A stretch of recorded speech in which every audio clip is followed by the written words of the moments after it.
cette table ronde.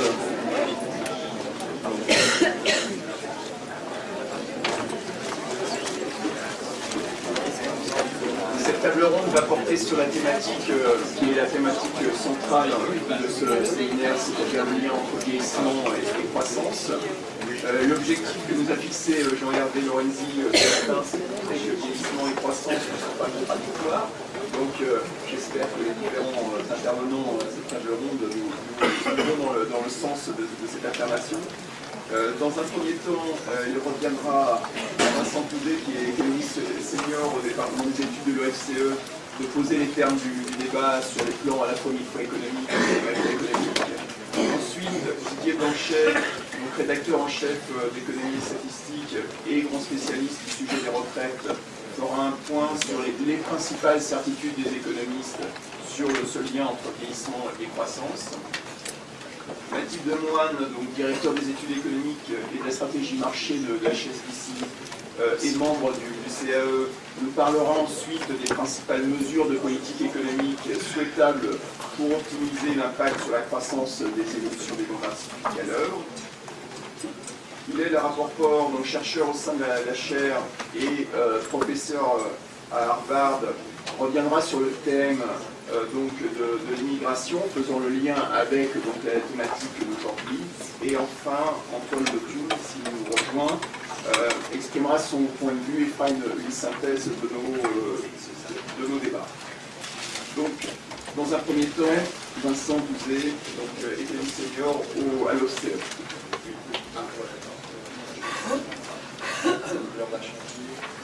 Alors, je rappelle les règles du jeu. Donc nous avons 1 heure, nous sommes déjà en retard d'un quart d'heure.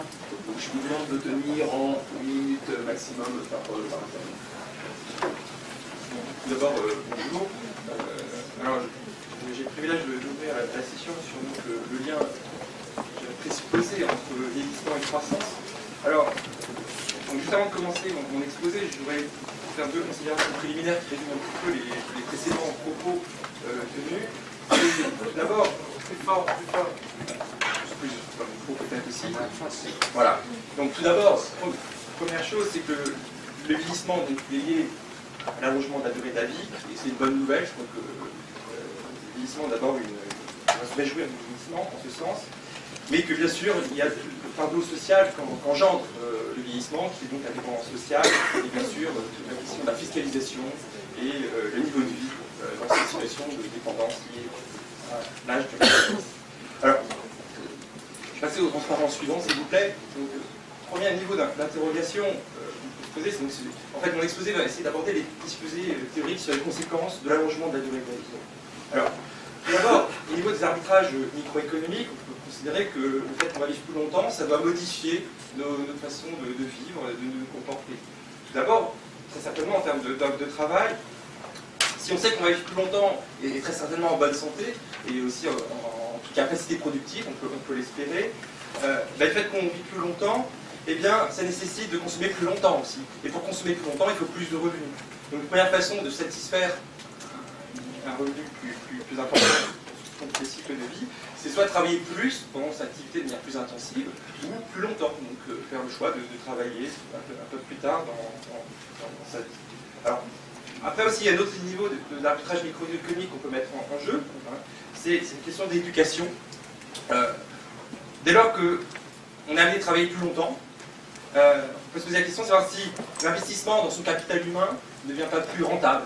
Et si ça l'est, en l'occurrence, ça va signifier que tout au long de son cycle de vie, soit avant d'entrer dans la vie active ou pendant la vie active, en termes de formation professionnelle, eh bien, on va investir plus sur son capital humain parce qu'on a un horizon de rentabilité plus lointain. Ensuite, en ce qui concerne l'épargne, eh bien, l'épargne, c'est aussi un moyen d'ajuster ses besoins de revenus en fin de vie. Donc si on vit plus longtemps, eh bien, satisfaire un niveau de consommation plus satisfaisant plus tard, c'est sacrifier peut-être un peu aujourd'hui pour plus de consommation demain. On peut penser que le vieillissement pourrait être synonyme d'une accumulation de patrimoine plus élevée, qui elle-même peut soutenir le capital productif et la croissance. On verra sur ces points en conclusion. Alors, ensuite, en termes de consommation, il est clair que nos préférences en fonction de nos âges changent, tant en termes de biens et services privés ou biens et services publics. Donc le fait qu'on vive plus longtemps, ça va signifier aussi que notre profil de consommation va changer, et bien sûr d'un point de vue agrégé, lorsqu'on tient compte des structures démographiques, il va y avoir une déformation de la structure de la consommation. Enfin, un dernier point, qui concerne les avantages microéconomiques, qui est l'entraide familiale liée à l'altruisme qui peut exister dans les familles. Même si on vit plus longtemps, on a aussi plus de temps à consacrer à ses enfants, à ses petits-enfants. Et donc en soi, ça peut être aussi une bonne nouvelle, dans le sens qu'on peut libérer du temps à nos enfants, qu'on est plus vieux, donc ce temps que consacrer soit à leur loisir, mais aussi l'utiliser pour produire plus. Et aussi, on peut consacrer plus de temps à nos petits-enfants. Et donc, ça veut dire qu'on peut aussi consacrer, mieux transférer son capital humain, pas seulement parents-enfants, mais aussi peut-être grands-parents. Alors, deuxième slide, s'il vous plaît. Ensuite, maintenant, si on passe à un point de vue un petit peu plus macroéconomique, déjà, considérer les conséquences de l'offre, sur le marché du travail, on peut considérer que si l'allongement de la durée de la vie doit engendrer une augmentation de la durée d'activité désirée ou obligatoire, bien sûr, cette situation, c'est la réforme des systèmes de retraite et toutes les obligations de durée d'activité que ça peut engendrer, il est clair que ça peut produire sur un marché du travail avec des pensionnés, si l'offre de travail augmente, la population active augmente, va automatiquement peser sur le chômage. Mais on peut aussi peut-être voir aussi des effets quand même positifs, c'est que le vieillissement, il se fait aussi du fait qu'on a des cohortes de baby boomers qui sont importantes. Donc, dès que ces cohortes importantes vieillissent, l'âge moyen, lui, il augmente beaucoup, mais il arrive un effet seuil, c'est quand même ces cohortes vont partir à la retraite, ça doit libérer aussi de l'offre de travail, donc une offre de travail qui va se contracter, en l'occurrence, qui va être favorable au marché du travail. Alors, en termes de demande de travail, si on analyse keynésienne, on peut dire aussi que l'allongement de la durée de la vie, c'est l'allongement de la durée de vie du consommateur. Donc peut-être peut-on y voir un effet bénéfique au sens que d'un côté, la taille de la consommation s'accroît par le fait que la population s'accroît parce qu'elle vit plus longtemps, mais en même temps, sans peser sur la population active, ce qui voudrait dire, il faut l'espérer, que sur un marché contraint par la demande, eh bien peut-être anticiper une baisse du chômage. Ensuite, sur le chômage structurel, peut-être considérer que si les gens s'y vivent plus, on peut espérer que ça va produire des gains de productivité du travailleur et peut-être que ça peut libérer aussi des marges dans les négociations salariales, que ça peut peut-être peser aussi positivement sur la demande de travail. Ensuite, bien sûr, on peut s'interroger sur l'éducation versus l'expérience, qui est la question de savoir si la productivité moyenne décroît ou pas avec l'âge, et donc savoir comment l'expérience joue sur la productivité du travailleur, mais en même temps, ce qui va déprécier cette productivité, c'est la question de comment l'état de santé évolue-t-il, l'obsolescence aussi des connaissances, alors peut-être informer si il y a question d'information sur la durée d'activité. Troisième slide, s'il vous plaît. Donc, notre grille d'analyse, donc là on continue un peu sur une perspective macro, c'est aussi considérer l'économie comme une économie ouverte, se poser la question aussi comment le vieillissement peut-il impacter la structure de nos échanges. Alors, pour une première grille d'analyse, on disait que la structure de la consommation peut être modifiée par une modification de la structure démographique. Si on raisonne l'économie ouverte, et bien automatiquement, ces modifications de la structure démographique, ça veut dire que ça peut, dans un contexte national, on a une structure productive qui correspond à des avantages comparatifs par rapport à d'autres pays, et bien comment ça peut modifier la structure de nos échanges, savoir que, passer un certain âge, on préfère acheter des montres fabriquées en Suisse, ou si on préfère des montres fabriquées en Chine. Voilà. Alors, ensuite, un autre point de vue, c'est sur les flux internationaux de capitaux. Alors, la réalité d'aujourd'hui fait que on n'observe pas exactement cela. Mais on devrait s'attendre, d'un côté, on a des pays vieillissants qui devraient avoir des logiques d'accumulation de patrimoine élevées pour faire face justement à leurs besoins de cycle de vie. Et d'un autre côté, on a des structures démographiques très dynamiques dans les pays du Sud, plus des capacités de rattrapage technique très élevées, ce qui voudrait dire que dans ce contexte-là, on devrait avoir des capacités d'épargne plus élevées que nos besoins dans les pays du Nord, et versus des capacités d'investissement plus élevées par rapport aux capacités d'épargne dans les pays du Sud, et donc on doit s'attendre à des capitaux des Nord vers le Sud, mais c'est vrai qu'on regarde la position de la Chine par rapport aux États-Unis, on s'aperçoit qu'on n'est pas exactement aussi. Dernier point, il me reste 2 minutes, c'est s'interroger sur comment le vieillissement, les modifications que ça engendre dans la structure démographique, aussi, savoir est-ce que ça ne peut pas provoquer des externalités productives qui, elles, auraient un effet favorable aussi sur la croissance, ou ça pourrait être discuté. Tout d'abord, première ligne d'analyse, c'est l'analyse du capital humain. Le capital humain, c'est quelque chose qui s'apprend, qui se transmet. Et la transmission des savoirs, peut-être que si on peut voir le fait que si les gens vivent plus longtemps, des générations qui autrefois auraient eu moins de temps pour se rencontrer, est-ce qu'on n'augmente pas ce temps de rencontre entre les générations pourrait être favorable? Bon, c'est une question, hein, je ne sais pas si ça l'est, mais savoir si ça ne pourrait pas être favorable justement à la transmission du capital. Alors bien sûr, il y a des limites à la rencontre entre les générations, c'est tous les conflits entre les générations liés à un possible mauvais partage de la valeur ajoutée. Et tout ça, ça peut être forcément les rencontres entre les générations, notamment sur le marché du travail. Deuxième ligne d'externalité, c'est l'externalité de capital. Donc l'accumulation de capital, s'il y a plus d'accumulation de capital par l'allongement de la durée d'activité, automatiquement on va se dire qu'il y a plus d'investissements productifs. S'il existe des synergies productives liées à ces investissements, bon, ça peut soutenir la croissance. Alors, bien sûr, si on investit dans les pays à forte croissance démographique, on n'aura pas faire le tour national. Enfin, dernière ligne, je m'arrêterai là, c'est les externalités de consommation. Donc, vieillissement, ça peut être synonyme de déformation de la structure de la demande. Et donc, ça veut dire que ça peut engendrer une modification de la structure productive, privée et publique. Il y a des secteurs qui peuvent être plus générateurs de progrès techniques et qui ont des structures de production peut-être plus favorables à une croissance, je dirais, endogène. Et donc, la question, c'est de savoir, cette déformation, est-ce qu'il va provoquer une spécialisation vers des secteurs plus portants de technologie que des secteurs moins portants de technologie? La question, c'est qu'on va dire, voilà, si on construit une maison de retraite, est-ce que c'est plus des secteurs générateurs de progrès techniques qu'une école maternelle? Je termine. Merci. Merci beaucoup. Après cette brillante description des mécanismes à l'œuvre, donc M. Didier Blanchet va revenir un peu sur les ordres de grandeur, ou en tout cas va essayer de mettre l'accent sur les mécanismes qui sont les plus importants, et donc on va faire un point sur les certitudes des économistes en la matière. À la fois certitude et incertitude quand même, alors donc merci de l'invitation, je vais contribuer un peu à cette question des effets du vieillissement sur la croissance. Alors j'insiste sur le fait que ce qui m'intéresse, ce sont les effets ex-ante. Après Mathilde Lemoine va insister sur justement ce que les politiques publiques pourraient faire pour essayer de lutter contre les effets ex-ante, mais avant de décider de mettre en œuvre des politiques, il faut avoir une idée claire sur ces effets ex-ante. Et puis par rapport à l'intervention précédente de Vincent Clouzet, je vais faire délibérément très simple. Donc, il vous a présenté beaucoup de mécanismes par lesquels les évolutions démographiques peuvent affecter l'équilibre économique. Là, ce que je propose, c'est de revenir sur des mécanismes de base et plutôt d'ordre purement comptable. Parce que je pense que c'est quand même la base essentielle sur laquelle on peut appuyer notre raisonnement. Après, tous les arguments qu'il a présentés sont à prendre en compte par derrière pour relativiser. J'en parlerai d'ailleurs un petit peu, mais je crois qu'il faut repartir de ces bases. Alors le comptable, c'est quoi? C'est simplement de dire, en première analyse, on peut faire l'hypothèse que productivité, taux d'emploi, avant réaction des politiques, sont des choses qui évoluent de manière relativement autonome par rapport à la démographie, et du coup l'impact de l'évolution démographique sur la croissance au sens de croissance du produit total, ça s'assimile simplement à la croissance de la population d'âge actif. Et donc il s'agit évidemment de la croissance extensive, de la croissance globale, et c'est un sujet qui a son importance. On a évoqué tout à l'heure le différentiel franco-allemand, le fait qu'avoir plus de croissance, plus de potentiel de croissance extensive en France était un facteur à prendre en compte dans l'évaluation du niveau de dette courant.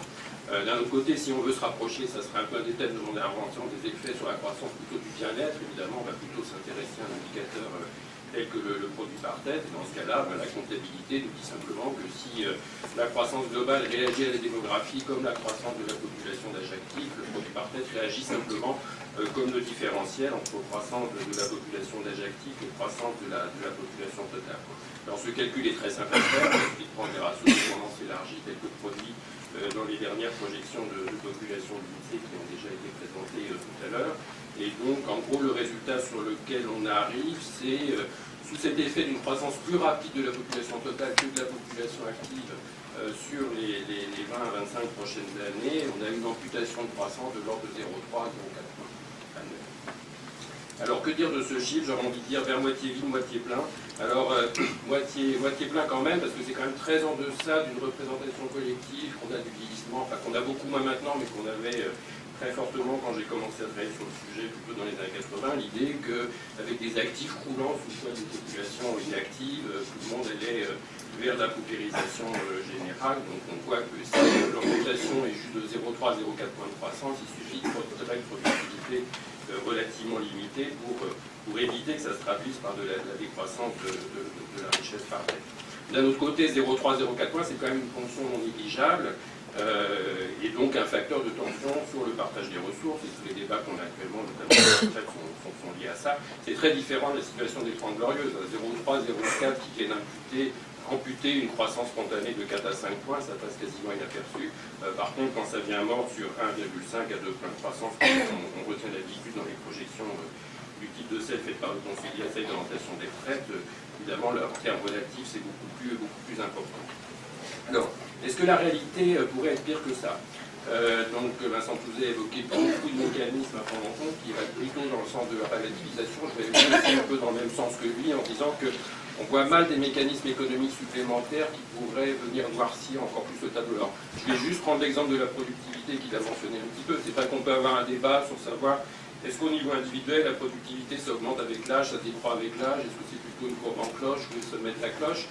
Ceci étant, quelle que soit celle de ces 3 ou 4 hypothèses que vous retenez, quand vous la faites interagir avec les projections de structure par âge de la population active que vous avez pour la France, vous tombez sur quasiment rien, c'est encore plus fort que ce qui a été dit tout à l'heure sur la santé. Les effets sont totalement marginaux, donc à la limite c'est presque un non-sujet. Au moins de ce point de vue-là, cette question c'est un sujet microéconomique, le maintien des travailleurs âgés dans l'emploi, etc. Ça a à voir avec leur collectivité individuelle, et au niveau macro, c'est un sujet quasiment négligeable. Donc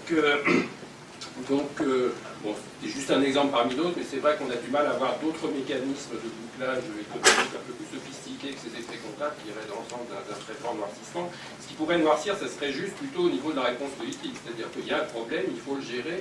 Si on attend trop pour le gérer, par contre, on peut prendre des proportions beaucoup plus importantes que celles qu'il aurait eu spontanément. D'un autre côté, je vais partir dans l'autre direction, ça sera le deuxième temps de mon message. Je vais peut-être avoir quelques messages de prudence sur la tendance inverse que je pressens parfois à essayer de rosir excessivement cette thématique du vieillissement. Donc c'est la question de l'Occident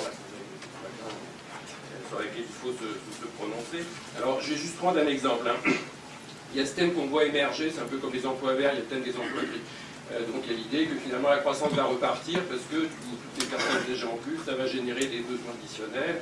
On se met dans une perspective keynésienne, ça va générer de la demande, donc des emplois, donc de la croissance. Et comme par miracle, cette croissance justement va nous donner les moyens de financer ces emplois gris et ces emplois verts. Alors, bon, il n'y a pas d'ambiguïté à avoir. Le développement de ces emplois est à souhaiter de façon sans aucune ambiguïté qu'ils soient gris ou verts. Ce que je veux juste dire, c'est qu'il faut rester prudent sur le fait que ça va relancer une dynamique de croissance qui va résoudre spontanément nos problèmes de financement. Je crois que ça mérite un peu plus de réflexion et je trouve qu'elle mériterait d'être recoupée avec un autre sujet qui nous a pas mal occupé ces dernières années, qui est un peu la réflexion sur les indicateurs à l'aune desquels on mesure la croissance. Bon, c'est un débat qui a surtout porté sur la mesure de la croissance courante, du niveau de vie courant, mais je trouve qu'on n'a pas encore percolé peut-être suffisamment par rapport à la réflexion prospective, alors que dès lors qu'on dit que la croissance courante doit se mesurer de façon différente, il faut aussi se poser la question pour la croissance future. Alors je précise, si ces emplois gris ouverts, ça va contribuer potentiellement à de la croissance, du PIB ou de la valeur ajoutée, il faut peut-être quand même tenir compte du fait que, comme on dit un peu dans ces débats sur les indicateurs, ça relève plutôt de ce que les comptables nationaux appellent plutôt de la dépense défensive. C'est-à-dire de la valeur ajoutée qui est créée simplement pour éviter que le bien-être ne se dégrade trop, mais pas forcément pour générer du bien-être supplémentaire par rapport au statu quo initial, et je crois qu'on est un peu dans cette situation. Donc, bon, je ne me prononce pas complètement, mais je trouve que la question mérite d'être soulevée. C'est pas garanti que ce genre de dynamique économique générée par le vieillissement soit susceptible de redonner comme ça, par miracle, à nos sociétés ce sentiment d'aisance économique qui a pu générer la croissance rapide des 30 Glorieuses, qui était d'une nature très différente et dont j'ai rappelé qu'elle avait aidé à l'expansion de notre système de protection sociale. Donc voilà, je m'arrêterai là, donc message loin d'être alarmiste sur le vieillissement, mais quand même un peu de prudence sur le degré auquel pousser l'oxymore qui est croissance et vieillissement. C'est pas quelque chose de spontané, c'est plutôt de l'ordre des politiques de faire en sorte que cet oxymore se concrétise. Merci beaucoup. Donc maintenant, quelles sont les principales mesures de politique économique susceptibles d'utiliser l'impact ou de minimiser l'impact négatif sur la croissance du vieillissement?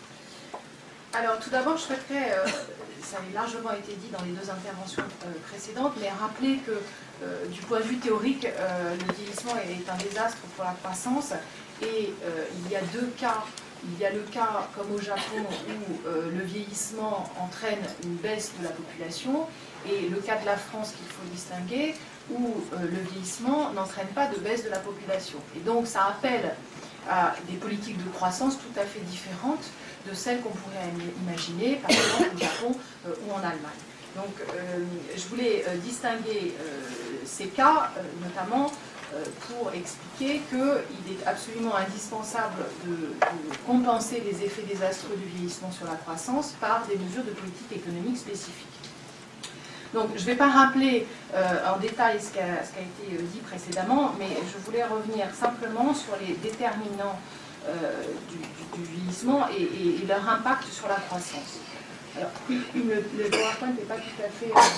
a été séparé, donc je ne sais pas très bien ce qui se passe, mais voilà. Donc, les déterminants, c'est diminution de l'offre de travail, médicale, modification de la structure de la consommation, comme l'a rappelé largement Vincent Touzé, accroissement des dépenses liées à la dépendance, baisse de la productivité et recul de la compétitivité. Alors, la vraie différence, c'est, de mon point de vue, ce qu'engendre le vieillissement sur la population et la croissance de la population. Un chiffre qu'on peut voir à l'occasion du premier graphique. Voilà. Donc, la croissance du produit intérieur brut entre 2000 et 2007. Donc, je me suis arrêtée avant la crise. En France, a été en moyenne par an de 2,1%. Au Japon, la croissance du produit intérieur brut entre 2000 et 2007 a été de 1,7 par an. Et pourtant, quand on prend la croissance du produit intérieur brut par tête en moyenne annuelle durant la même période, elle a été très supérieure au Japon puisqu'elle a été de 1,7 par an contre 1,4% par an en France. Donc, on voit avec ce graphique et le suivant qui montre que parler de croissance en tant que telle et d'impact du vieillissement sur la croissance n'a pas de sens. Et que pour déterminer les politiques économiques qu'il convient de mettre en œuvre, il faut absolument tenir compte du produit intérieur brut par habitant et donc de la croissance de ce produit intérieur brut par habitant. Alors, les sources de croissance ont été largement identifiées et donc je ne vais pas revenir dessus. Simplement une définition pour qu'on ait tous en tête la même.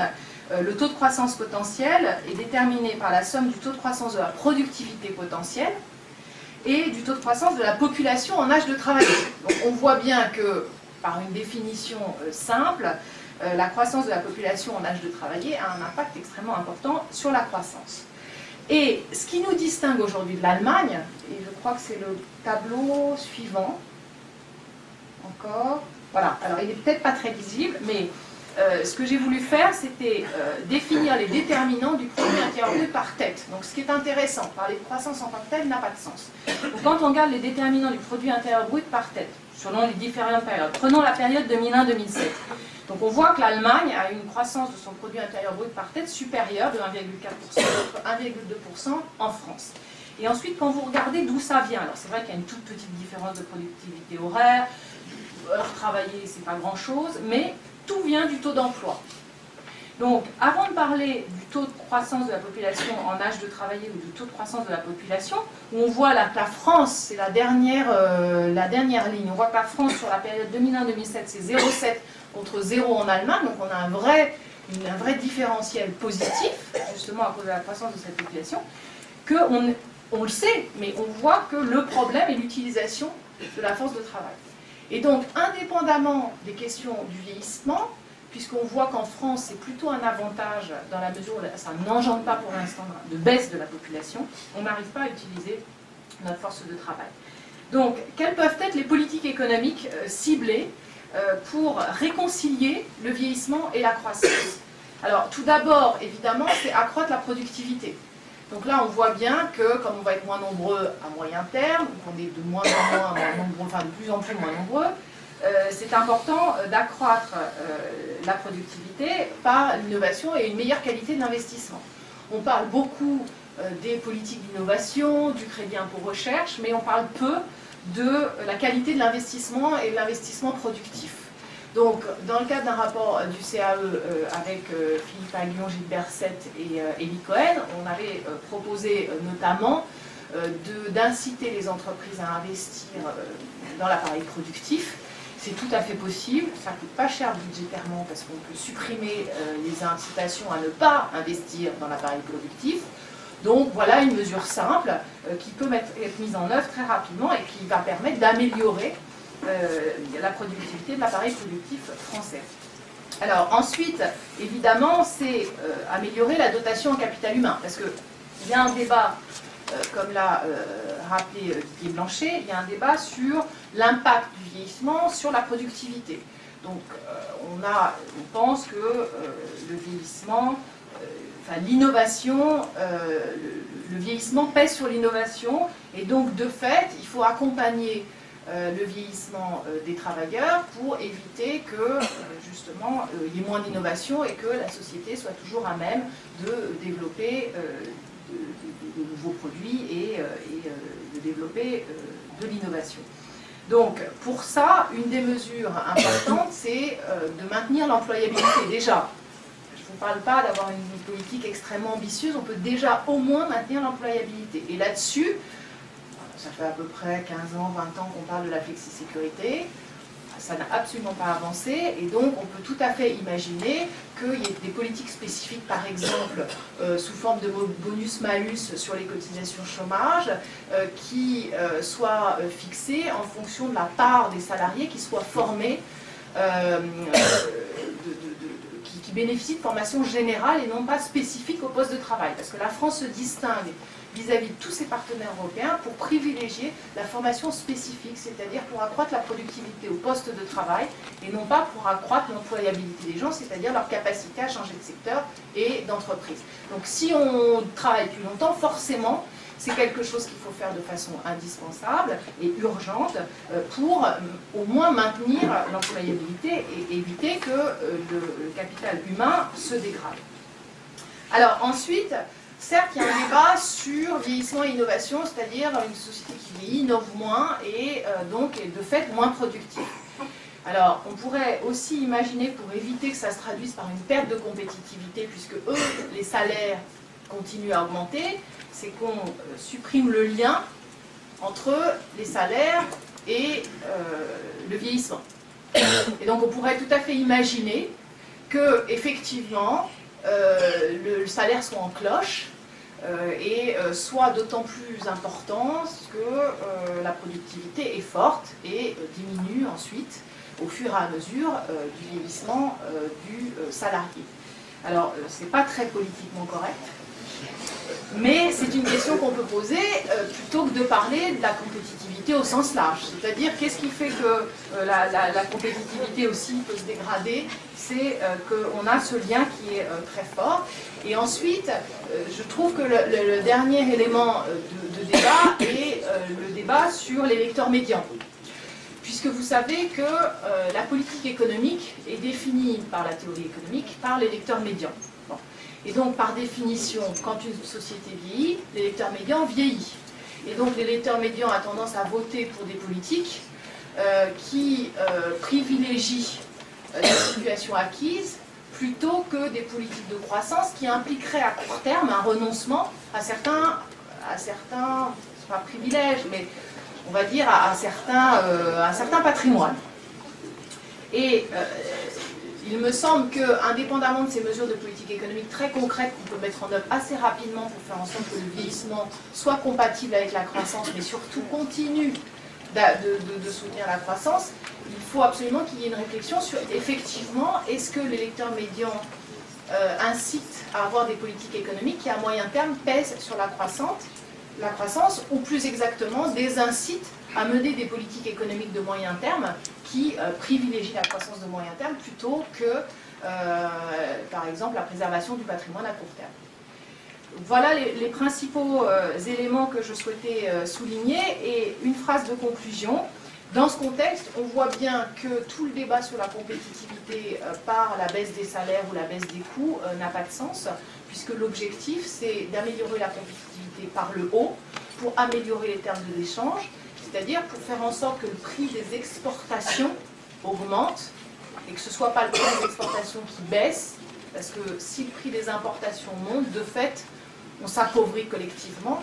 Et donc, il est absolument indispensable que les politiques qui permettent de rendre compatible le vieillissement et la croissance puissent aussi nous permettre d'accroître la compétitivité par le haut et donc la productivité et l'employabilité. Voilà.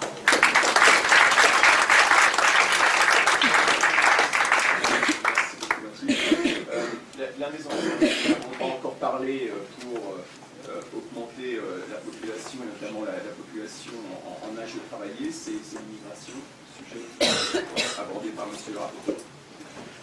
Merci.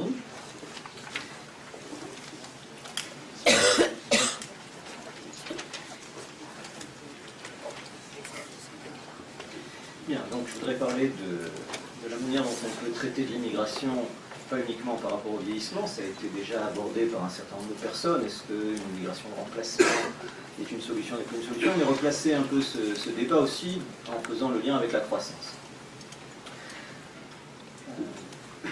Donc ce que je voudrais commencer par faire, c'est passer sur le PowerPoint, apparemment il y a un petit problème technique. Simplement, je voudrais partir d'un constat qui est que l'immigration est une solution, on va dire, partielle au problème de vieillissement.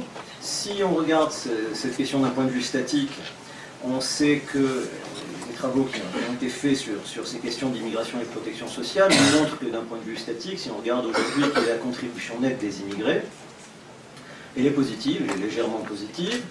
Ils sont certainement surreprésentés dans le recours à un certain nombre de mécanismes comme les aides au logement, les allocations chômage, etc. Mais par contre, sur le plan retraite, santé, ils ont moins accès à ces prestations-là.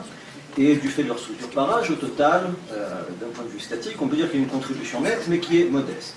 Qu'en est-il d'un point de vue dynamique?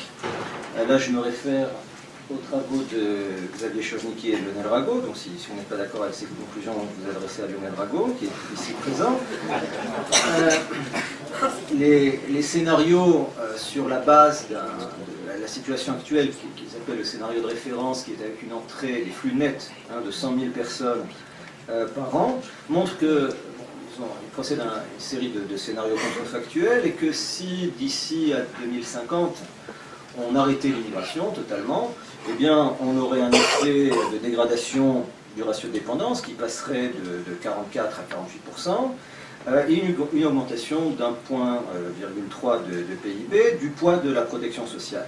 Donc ça, c'est si on arrête l'immigration, donc dégradation de ces indicateurs-là. Si au contraire on double l'immigration, on va avoir un ratio de dépendance qui va passer à 42% et un poids de la protection sociale qui va se réduire de 0,8 points de PIB. Et enfin, dans un troisième scénario qui reprend quantitativement le doublement, mais avec en plus une immigration sélective qui consiste à avoir une structure par qualification de l'immigration égale à la structure par qualification de la tranche d'âge 25-34 ans, qui est la tranche d'âge la plus éduquée dans la population native française, eh bien, on a un peu un trade-off entre le ratio de dépendance et le poids de la protection sociale, un ratio de dépendance légèrement supérieur par rapport au scénario précédent, et un poids de la protection sociale nettement inférieur. Alors pourquoi je rappelle ces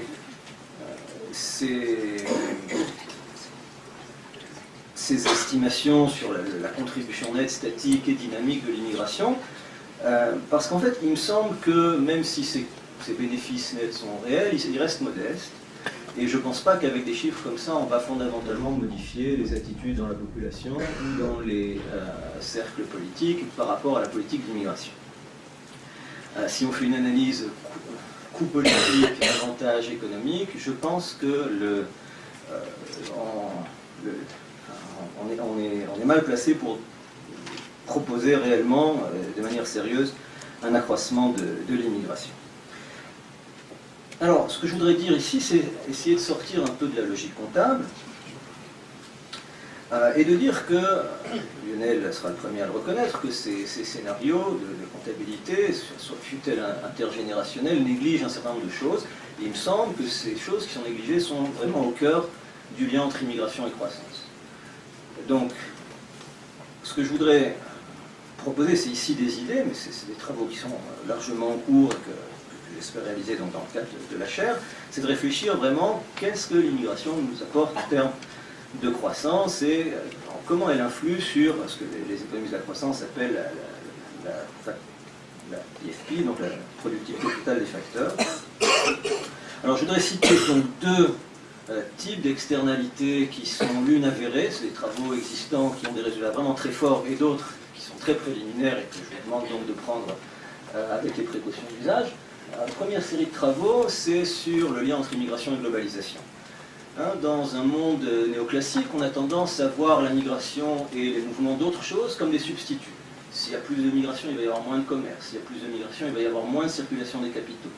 La migration concourt à localiser les revenus des facteurs et donc à réduire les incitations à la mobilité des autres facteurs ou à la mobilité des marchandises. En fait, des travaux récents montrent qu'au contraire, il y a des effets de complémentarité très forts, pour une raison qui est liée essentiellement à la réduction des coûts de transaction. Les migrants permettent de réduire les coûts de transaction et donc le coût auquel tout ce qui peut circuler par ailleurs circule, et donc induisent une hausse du commerce international, une hausse des flux de capitaux et des investissements directs étrangers. Les travaux, il y a plusieurs séries de travaux, mais j'ai travaillé sur ces questions. Les élasticités qu'on trouve sur ces questions sont vraiment assez considérables. Une élasticité de l'ordre de 10% pour le commerce et de plus de 20%, 22-23% pour les investissements directs étrangers. Ça veut dire donc que si vous doublez par exemple l'immigration, ce sont des estimations qui sont dans un cadre bilatéral, donc c'est des modèles de gravité. Si vous doublez le nombre de migrants dans un pays, et bien, ça va se traduire par une hausse des exportations vers le pays dont sont originaires les migrants, une hausse de 10% des exportations, une hausse de 20% environ des investissements directs étrangers par français vers le pays d'origine des migrants. Et donc, au niveau bilatéral, il faut voir tous ces mouvements comme des choses qui sont complémentaires et qui permettent, donc, la migration permet aussi de s'insérer, si on veut, dans la mondialisation, d'accélérer l'ancrage dans la mondialisation. Alors, ce qui est intéressant, c'est que ces élasticités sont beaucoup plus fortes dans le cas de la migration qualifiée. Ça paraît assez évident, je ne vais pas développer pourquoi, mais intuitivement, je crois qu'on, surtout dans le cas des investissements directs étrangers, on se doute que c'est pas juste un problème de circulation d'informations, mais c'est aussi un problème d'accéder à des partenaires industriels, accéder aussi à certains réseaux de décision politique et d'affaires. Des travaux qui sont plus préliminaires, ceux-là, portent sur des choses qui sont liées au fait que les immigrés peuvent amener des compétences qui sont complémentaires des compétences des travailleurs locaux, et aussi, un peu indirectement, aussi jouer sur la TFP, donc, par ce qu'on appelle la diversité. Alors, ce sont des choses qu'on est en train vraiment d'explorer, c'est très préliminaire. Vous avez un premier graphique, ce sont des travaux donc, avec Alesina et Arnos, sur les liens donc, entre le niveau de PIB par habitant. Le slide suivant est encore plus parlant. Vous avez ici donc la diversité mesurée pour la population en fonction de son lieu de naissance et le degré d'innovation des pays. Ce sont des corrélations. Vous pouvez parfaitement dire peut-être que la causalité va dans l'autre sens, peut-être que les gens du monde entier vont vers les pays innovants. Tout le challenge économétrique, justement, est de montrer, regardez si c'est une causalité, s'il y a corrélation et dans quel sens va la causalité. On est en train de travailler là-dessus, on est en train de torturer les données, ils n'ont pas encore complètement avoué, mais c'est en bonne voie. Donc, une dernière chose, si on admet cette hypothèse, pour l'instant prenons-le comme une hypothèse, bon, ça sont les résultats de régression qui montrent ça. Oui, on va revenir au slide juste avant. Alors, et qu'on se demande quelle est la place de la France dans ce débat-là. comment la France se situe en termes de diversité, comment la France se situe en termes d'immigration qualifiée. Eh bien, ce qu'on voit, c'est qu'elle est, somme toute, assez mal placée. Elle a un recrutement de l'immigration générale et de l'immigration qualifiée aussi, qui repose essentiellement sur ces anciennes colonies. Ça pose deux problèmes. Le premier problème, c'est pour ces pays-là, ils ont déjà des taux d'immigration qualifiée très élevés, puis des cerveaux qui est préjudiciable, parce que ces taux sont très élevés et que ces pays n'ont pas, pour faire simple, les conditions institutionnelles, c'est politiquement correct, qui permettent de capter les bienfaits d'une diaspora qui se situe dans les pays plus développés. Et du point de vue de la France, c'est ce manque de diversité. On va le voir dans les chiffres pour les étudiants, mais c'est quelque chose de général qu'on va retrouver dans les chiffres globaux aussi. Donc la question qui se pose, peut-être on va passer au slide d'après avant de revenir à celui-là, justement sur les chiffres. Non, c'était, pardon, c'était le... Non, pardon, excusez-moi, c'est bien celui-là. Donc les chiffres que je vous demande de regarder, je ne sais pas s'il y a un pointeur ici, ou... c'est ça, non? Quelqu'un avait un pointeur tout à l'heure, mais c'était un pointeur privé apparemment. Ah, ok, très bien. Alors les chiffres intéressants, la France est là. Bon, vous voyez par exemple, vous avez ce chiffre-là, ce qui vous donne la part de l'immigration dans la population. Donc la population totale, la définition de l'immigré ici c'est né à l'étranger, c'est 9% de la population en France est née à l'étranger. C'est un chiffre dans la moyenne de l'OCDE, on va dire. Mais si on regarde l'équivalent pour les gens qualifiés, c'est seulement 6%, c'est très très en dessous de la moyenne OCDE, c'est 50% plus bas que pour ce qui veut dire qu'on a tout simplement une immigration qui comparativement aux autres pays de l'OCDE est très peu qualifiée structurellement. Ça recoupe aussi des zones géographiques d'origine qu'on verra. Le deuxième chiffre intéressant, c'est celui de la diversité. Ici, si vous prenez la diversité de la population, donc ces immigrés qualifiés qui sont peu nombreux, et on a une population qualifiée en France qui a un niveau de diversité très faible, si on le compare à ceux des pays de l'OCDE. Les chiffres sont disponibles si vous voulez, mais c'est ces deux constats-là qui font qu'il me semble qu'il y a la place pour prêcher pour une minute. Voilà, c'est terminé. Alors, la question qui se pose donc concrètement, c'est est-ce qu'il y a des pistes qui permettent d'augmenter l'immigration, notamment l'immigration qualifiée, mais pas uniquement, une immigration qui est qualifiée d'origine diversifiée, tout en étant relativement confiant sur la qualité de la formation des personnes. Une première piste qui paraît évidente, c'est les étudiants étrangers. Là, c'est un débat en plein, je ne vais pas vous parler de la circulaire du 31 mai et de ces choses-là, mais c'est en plein dans le débat politique actuel, et je pense que c'est vraiment, il y a un consensus assez large pour dire que les restrictions qui sont apportées à l'employabilité des étudiants étrangers en France sont une vraie catastrophe. Il y a d'autres pistes qu'il s'agit d'explorer. Donc ce que je voudrais dire, peut-être simplement un mot de conclusion, pour un peu synthétiser tout ça. Je pense que le débat sur la comptabilité de l'immigration est important. Il permet au moins de dire que ce n'est pas une catastrophe et un miracle. Ça permet de rationaliser un petit peu les choses. Mais je pense que les sources de la croissance qui sont réellement impactées par l'immigration sont ailleurs. Et que pour ça, il faut accepter de regarder l'immigration de notre manière, et singulièrement l'immigration qualifiée, comme un peu donc une opportunité de s'ancrer à la mondialisation, de bénéficier du dynamisme, d'avoir un lien, un pont par ces personnes avec les pays qui sont les moteurs actuels de la croissance mondiale, et être conscient aussi que sans doute la fenêtre d'opportunité est assez étroite. On peut se demander combien de temps encore les Chinois, les Indiens, les Brésiliens vont souhaiter venir travailler en France. Voilà.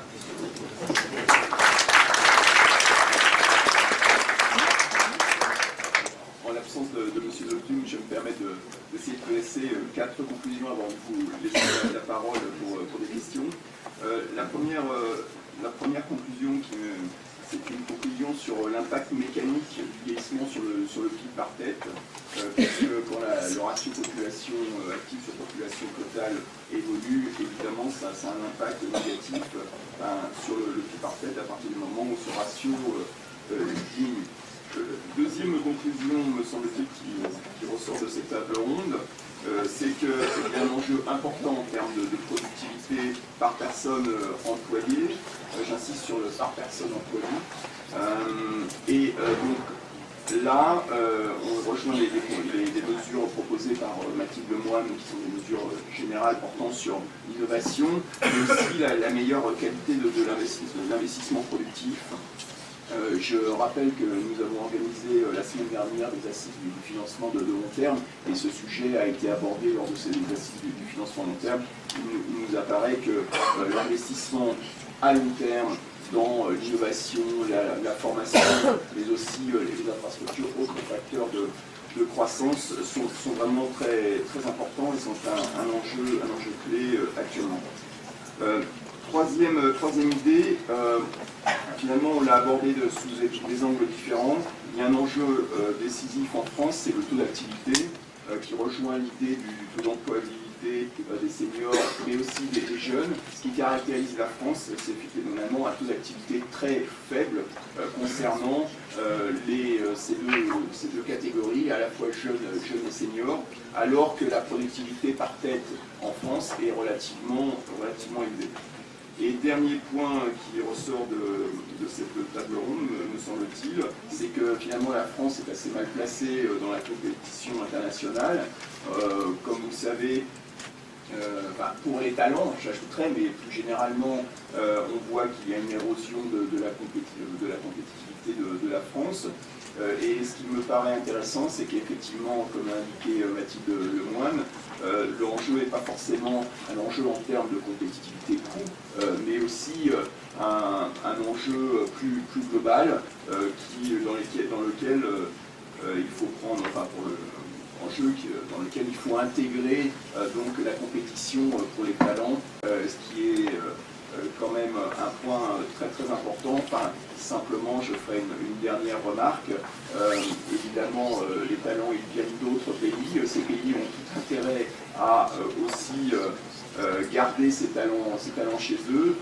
Et je note qu'un certain nombre de pays émergents seront eux-mêmes confrontés à la problématique du vieillissement à très court terme. Et je pense notamment à la Chine, quand vous regardez les phénomènes de transition démographique en Chine. La transition démographique a été très favorable pendant 20-25 ans. Ça a entraîné une croissance très très forte en Chine, mais elle va jouer très défavorablement dans une à deux décennies. Et donc des pays comme la Chine ont aussi à se préoccuper de cette tendance du vieillissement. Donc ce que je vous propose, c'est qu'il nous reste 10 minutes. Ce qui était prévu, c'est de prendre 4 ou 5 questions de la salle. Donc n'hésitez pas.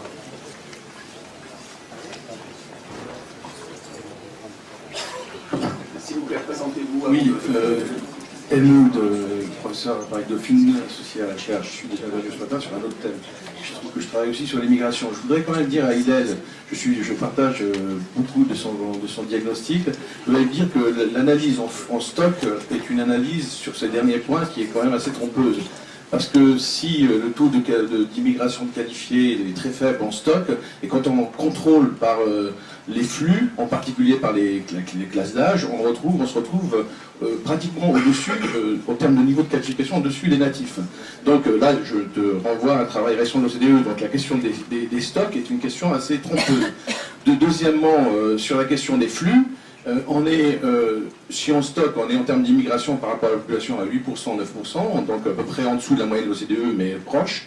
En flux, par rapport à la population, on est juste après le Japon, c'est-à-dire qu'on est le dernier pays de l'OCDE d'accueil en termes d'immigration. Donc les marges en termes d'immigration sont quand même relativement élevées. Troisième point, je suis d'accord que ça ne peut pas résoudre, l'immigration ne résoudra pas les problèmes du vieillissement, et ça, ça a été lancé déjà par l'ONU depuis très longtemps. Néanmoins, le fait de sélectionner l'immigration, ça c'est un travail, là je revois aussi à Lionel, qui ne changera pas grand-chose à cela, mais qui peut quand même maintenir des taux de dépendance relativement constants. Donc je pense que c'est une marge dont il ne faut pas se passer pour autant. Enfin, quatrième point, toujours sur l'immigration, parce qu'il ne faut pas laisser passer quand même des choses qui sont... Il y a une relation entre le fait qu'on ait une politique effectivement avec de fermeture et une politique d'éviction des qualifiés. Les qualifiés qui sont issus de nos anciennes colonies ne viennent plus en France en effet. Et donc on voit un redéploiement de ces qualifiés vers les pays d'Amérique du Nord, et donc là on perd en compétitivité, y compris sur les flux, sur les réseaux traditionnels. Donc juste pour mener le débat là-dessus.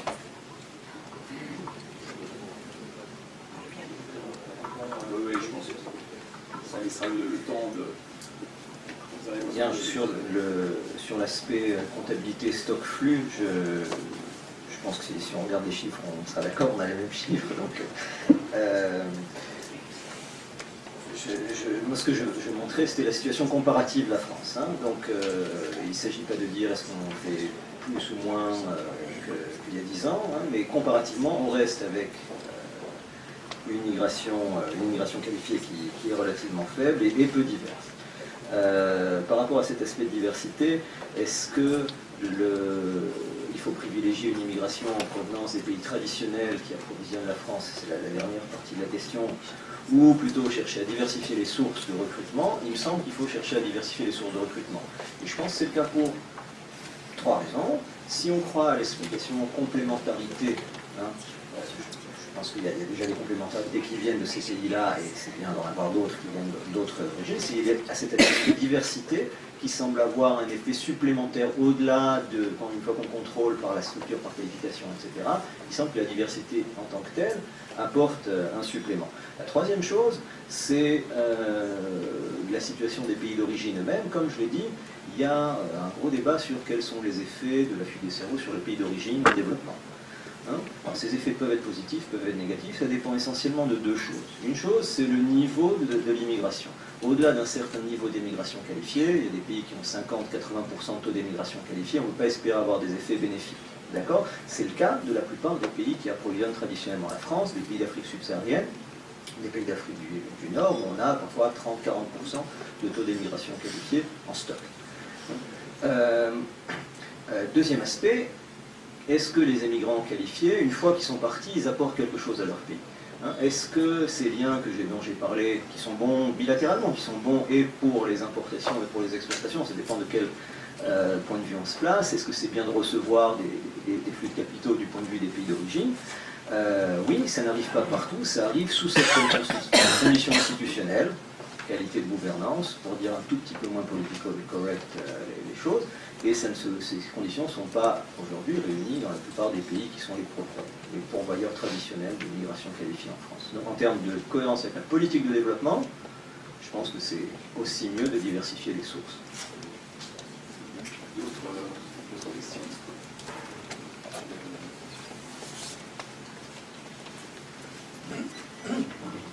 Merci. J'aimerais revenir sur la proposition d'un salaire qui décroîtrait avec l'âge à partir d'un certain âge. Vous dites que c'est simple à mettre en œuvre, il me semble que c'est tout sauf simple à mettre en œuvre. Les salaires sont négociés au niveau de la branche, parfois au niveau de la firme. Je ne vois pas très bien comment est-ce qu'on peut faire concrètement. Deuxièmement, ceci s'appuie sur une baisse de la productivité. Il me semble que ça a été montré de façon très bien, mais que pour des cas très particuliers. Je pense à des chercheurs en physique théorique, etc. Je ne suis pas du tout sûr que ce soit un élément qui soit vrai pour tout déjà pour tous les chercheurs dans les différentes sciences qu'on puisse imaginer, et en plus dans l'économie de façon générale. Je ne sais pas si dans la banque il y a vraiment une baisse de la productivité à partir d'un certain âge. Je veux dire, en plus, comment est-ce qu'on mesure la productivité d'une personne dans une entreprise? Je pense pas que ce soit simple et concrètement facile à mettre en œuvre. Voilà. Alors, sur le caractère simple ou pas, c'est vrai, on peut discuter. Après, en général, s'il y a une volonté, on peut faire les choses. Sur les négociations par branche, oui, mais ça peut être un objet de négociation, justement. Le GVT, il existe toujours, on peut l'enlever. C'est pas, voilà, ça peut faire l'objet d'une négociation. Donc, la question, c'est que, comme les salaires augmentent avec l'âge, si la productivité décroît avec l'âge, alors je reviendrai sur les calculs, mais au niveau macroéconomique, on va dire, c'est vrai que ça engendre une perte de compétitivité quasi automatique, relativement notamment à des pays où le vieillissement est moins important, pas vis-à-vis de l'Allemagne ou de la Chine à moyen terme, mais par exemple vis-à-vis des États-Unis ou d'autres pays émergents. Donc ensuite, on peut agir effectivement sur la déconnexion du salaire à l'âge. On peut aussi imaginer qu'on accroisse la productivité des populations vieillissantes. Et là, ça implique l'employabilité, le maintien de l'employabilité. On prend souvent l'exemple de personnes, de seniors qui pourraient aider les jeunes. Effectivement, c'est possible, mais vous avez cité très justement des sciences humaines, l'expertise ou de la recherche. Quand on prend par exemple des domaines plus tournés vers les nouvelles technologies, on voit bien que c'est un discours qui est plus tenable aujourd'hui.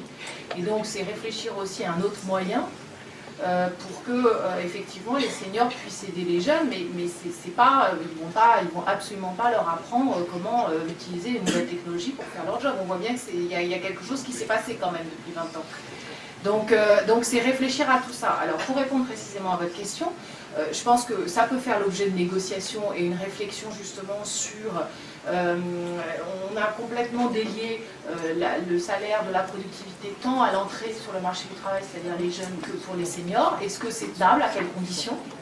Donc voilà. Et la deuxième chose, sur la productivité, on voit bien que quand on fait la valeur ajoutée par travailleur et qu'on prend des tranches d'âge, la valeur ajoutée par travailleur est moindre pour les plus de 50 ans relativement à la tranche 35-45 ans. Alors, au niveau macro, encore une fois, on peut discuter après des formes de calcul. Ça ne rentre absolument pas, on n'a absolument pas les détails par secteur. Non, mais comme les négociations de salaire se font par secteur, vous avez besoin d'un profil par secteur. Oui, mais après, on peut se baser effectivement sur des statistiques, des statistiques qui pourraient tout à fait être cherchées par l'INSEE, par exemple, au niveau sectoriel. C'est tout à fait possible. Si on fait une valeur ajoutée par secteur et par âge, on peut le faire. Il nous reste le temps de prendre deux questions. Pierre Joly du Conseil d'analyse économique. Quand on écoute l'exposé de Didier Blanchet, il explique que finalement le vieillissement, ça a posé des problèmes sur la croissance en tant que telle. En même temps, on dit que le taux d'emploi est faible en France. Alors quand on compare aux Allemands, on peut se dire qu'on a quand même une démographie plus favorable, et en plus, on a un taux d'emploi qui est faible. Donc on a au moins deux facteurs qui permettraient d'y aller. Par contre, le problème quand même qui se pose, semble-t-il, c'est effectivement l'adéquation. Est-ce qu'on sait faire ce genre de choses? Moi, je me demandais s'il n'y avait pas quand même deux obstacles. Le premier, c'est que c'est pas toujours facile de maintenir effectivement en emploi. Il y a des problèmes de qualification, de formation. Les Allemands, ils savent plus que nous continuer à former leurs salariés tout au long de leur carrière. Et donc, ils ont peut-être moins de difficultés à les garder plus longtemps. Chez nous, ce sera moins simple. Peut-être que le patronat allemand est beaucoup plus sensible à ces problèmes effectivement de vieillissement que ne l'est actuellement encore peut-être le patronat français. Donc il y a certainement quelque chose à faire. Puis il y avait un deuxième point qui a été évoqué, on parlait des salaires par exemple. Est-ce qu'il y a un certain nombre de règles de fonctionnement de notre société qui vont poser des problèmes, qui vont peut-être bloquer la possibilité d'évolution? On pensait au salaire, il y a peut-être le problème de la formation, le problème de la retraite et des revenus les revenus qu'on a à la retraite. Tous ces points-là vont peut-être poser un problème dans une société qui vieillit. Parce que la thématique, c'est que c'est les pouvoirs publics qui seront amenés quand même à changer, à essayer de changer les choses. Et voilà, est-ce qu'il y a un seuil, je dirais, de vieillissement qui fait que ça devient très très compliqué, je veux dire, de sortir de la difficulté, pour les raisons d'âge médian qui a été évoquée par Mathilde Leclerc. C'est l'occasion de préciser un peu les choses, parce que j'ai tendu à relativiser cette question de la productivité, mais uniquement au niveau macro. Ce que je veux dire, c'est qu'on ne peut pas incriminer le vieillissement dans l'explication du ralentissement de la productivité, a fortiori de manière prospective. Par contre, au niveau micro, c'est clair qu'il y a des problèmes, donc on rejoint la question posée sur la façon d'ajuster le salaire par rapport à cela. Il y a peut-être un élément supplémentaire à prendre en compte, alors je ne sais pas si ça explique le différentiel avec l'Allemagne, mais dans le cas de la France, il y a aussi, il n'y a pas baisse de la productivité AGV pour tout le monde, mais il y a un risque de décrochement de la productivité pour certains travailleurs, parce qu'ils sont dans des secteurs exposés, etc. Et c'est vrai que dans le cas de la France, on a plutôt fait le choix de la couverture passive par rapport à ce risque, plutôt que soit d'une prévention, soit d'une couverture active visant à travail. Donc il y a sûrement un arbitrage à revoir entre les deux instruments. On a préféré, la France, c'était plutôt la pré-retraite plutôt que le décrochement salarial, et c'est peut-être des questions qu'il faut poser. On me rappelle alors, concernant le temps consacré à cette table ronde, donc il convient de clore les débats. Ce que je propose, c'est que les personnes qui ont encore des questions s'adressent directement aux intervenants.